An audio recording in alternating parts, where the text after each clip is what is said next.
13 men, 1,400 miles of freezing snow and ice, 99 days. The mission: to rerun one of the most grueling journeys of all time. The 1911 race to the South Pole between Norwegian Roald Amundsen and Englishman Robert Falcon Scott. Amundsen claimed the prize. Scott and his men died on their way back. Ever since, controversy has raged about the two men's leadership. I think that Scott led his men to their deaths. Scott was unlucky and failed. Amundsen was lucky to have done so well. Two teams wearing 1911 clothes, eating 1911 food and using 1911 equipment are testing history. We've got to do it, no matter how tough. We are aiming to be fast. The Norwegians have found their pole and are racing for home. The British are experiencing some of the horror of what Scott went through.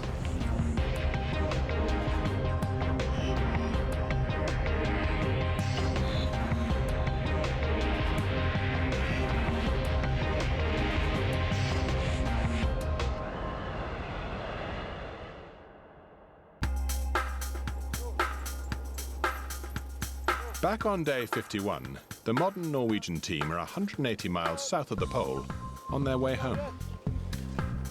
They're finding their depots, traveling light, and are 411 miles ahead of the British.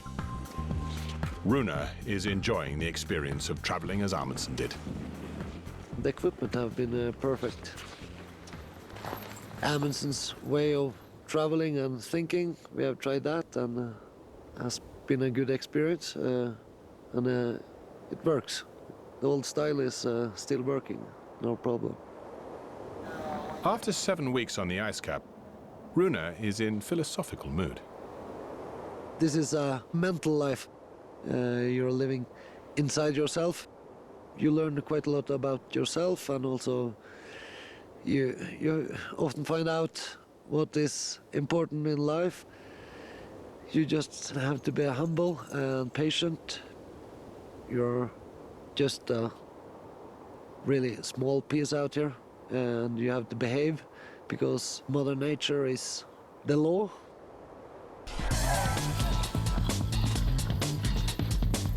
As the modern Amundsen team showed earlier in the trip, they do more than just take up the slack.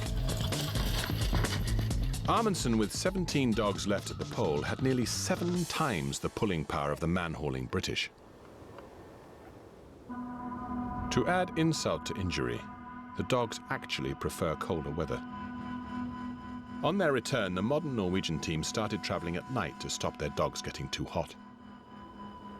During the night it was pretty cold, and it was a lot of friction on the skis, so the ski conditions last night wasn't so good though. But the dogs liked the cold, so they really enjoyed doing some good work. Last night they covered 35 miles.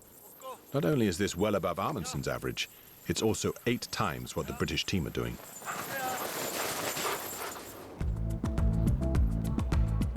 The modern Norwegians are similarly well fed. They're covering 30 miles a day and hitting their depots laid 3 days apart on the journey north, up to a day early.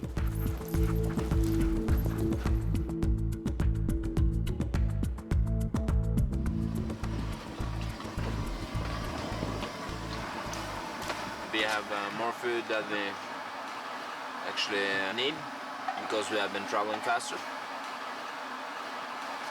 The good thing is that when you're skiing 12 hours a day, you can eat as much chocolate as you want. That's a very good thing. And lots of biscuits. About 24 a day. I've gained half a kilo since we started.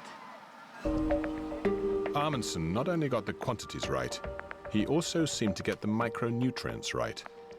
At the turn of the 20th century, the existence and importance of vitamins was barely known. Yet Amundsen had learned from experience the value of a little fresh meat. Scurvy, the worst enemy of polar expeditions, must be kept off at all costs. And to achieve that, it was my intention to use fresh meat every day.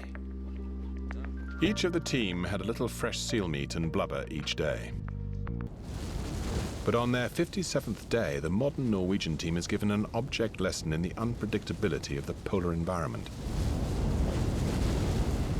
500 miles ahead of the British and almost back to the start, they're caught in a pittorak, a fierce storm indigenous to the Greenland Ice Cap. We're getting low on fuel and dog food. It's snowing a lot. Not too windy though, but the visibility is not very good. But hopefully it will clear up in a short time. Do really hope that, so we can move on to the next depot and further south. But Runa's wish is not granted. Skulle da bekymring ta meg fangen, at de hviler i min faders hånd. It's been bad weather for 4 days. We assume that when we have really bad weather here, our families back home has really nice weather. So that's what we have to pay for their good weather. So in some ways it's okay.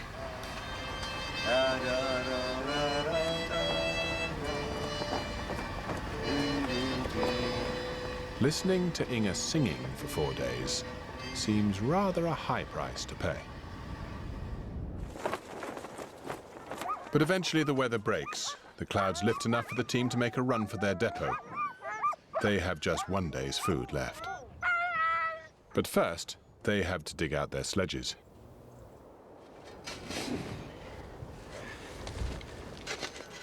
Four days of high winds have buried more than just sledges. Our good old tracks that we have been following almost all the way from the South Pole is covered up now. It is ready. Always ready. What we have to do now is to just stick to the bearings we have from our journey north. After 2 hours digging, they're ready to go. But the clouds have come back down. Apart from the bearings, finding the depot will be really down to Inga, skiing out front. It's not much to see. I can see white and shades of gray. But we'll find the depot in about 16 kilometers. I have the bearing and I have the compass here, so I'll take it up now and then and check the bearing. It's a good bearing.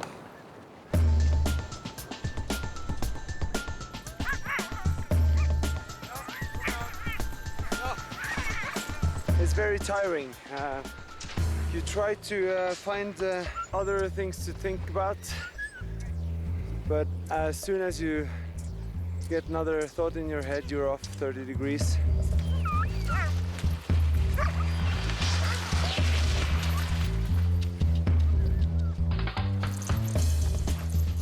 We were now in the neighborhood of our depot and would have liked clear weather to find out where it lay.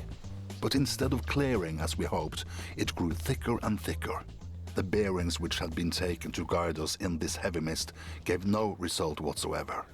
There was no depot to be seen. It's not a very good chance to find the snow current, so we'll see what happens. Cannot see very far.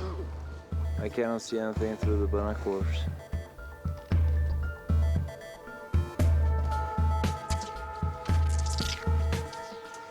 After 2 hours of searching, Inga finally spots it. Wow.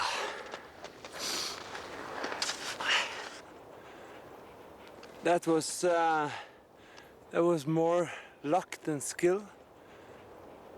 I spotted the cairn out on the left-hand side, and since the first time I saw it, it disappeared 4 or 5 times. When you look at the snow cone right now, it's unbelievable that we could find it in the middle of the ice cap. Right now it's really snowing, so we lucked out. The Norwegians and their dogs now have food and fuel to get them home.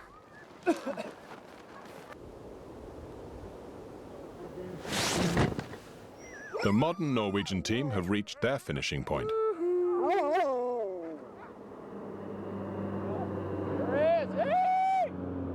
Their expedition is over. It's time to return to civilization.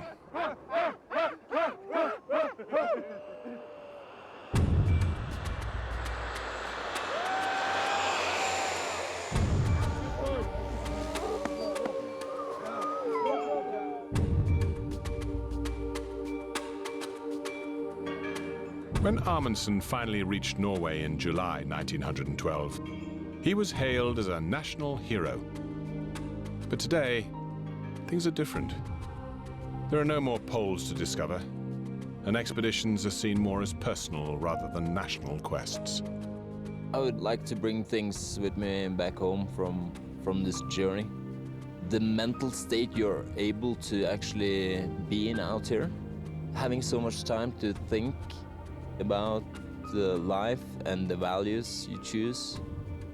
And I hope I can bring some of those things I've been going through back home and actually manage to adopt those changes in my life.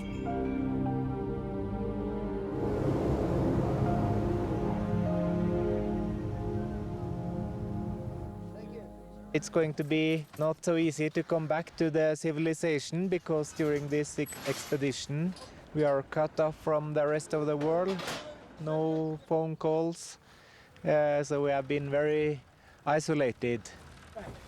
When we come home, that's going to be a big challenge to get back to normal life. Nice and green. Last time it was colorful here. Yeah, lots of colors. Thank you. Colorful place. For now, however, it's time to enjoy life off the ice.